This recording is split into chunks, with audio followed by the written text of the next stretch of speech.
আসসালামু আলাইকুম প্রিয় দর্শকবৃন্দ। সতর্কতা, পাওয়ারফুল সাবস্ক্রাইব করুন। এই চ্যানেলে প্রবেশ করার আগে নিজেকে প্রস্তুত করুন। তন্ত্র কোনো খেলার জিনিস নয়, এটা শক্তির পথ যা ভুল হাতে গেলে ধ্বংস ডেকে আনে। কিছু আমল এমন আছে যেগুলো করতে বেশি সময়ের প্রয়োজন হয় না, অনেক জ্ঞান এর অধিকারীও হতে হয় না। কিছু আমলের ফজিলত অনেক বেশি, যেগুলো বান্দার আমল নামাকে ভারী করে। বশীকরণ বা কাউকে বশে আনার জন্য বিভিন্ন ইসলামিক আমল ও দোয়া প্রচলিত রয়েছে, যা ভালোবাসার মানুষকে কাছে পাওয়া বা সম্পর্কের উন্নতির উদ্দেশ্যে করা হয়। তবে এই আমলগুলো অবশ্যই পবিত্র অবস্থায় এবং জায়েজ উদ্দেশ্যে করা উচিত। জনপ্রিয় কিছু বশীকরণ আমল ও দুয়া নিচে দেওয়া হলো। সূরা ইখলাস দিয়ে আমল: পবিত্র অবস্থায় চুলের মধ্যে সূরা ইখলাস পড়ে ফু দিলে বা খাবারে ফু দিয়ে খাওয়ালে ভালোবাসা বৃদ্ধি পায়। সূরা কাউসার দিয়ে বশীকরণ: সূরা কাউসার পড়ে লেবুতে ফু দিয়ে বা নাম উচ্চারণ করে আমল করার মাধ্যমে প্রিয় মানুষকে বশ করার কথা বলা হয়েছে।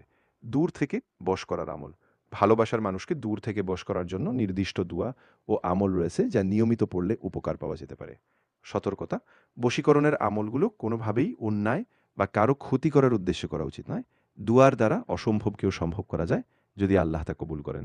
বিপরীত ক্ষতি হলে চ্যানেল দায়ী থাকবে না। নতুন ভিডিও সবার আগে পেতে সাবস্ক্রাইব করো, দেখুন সরাসরি।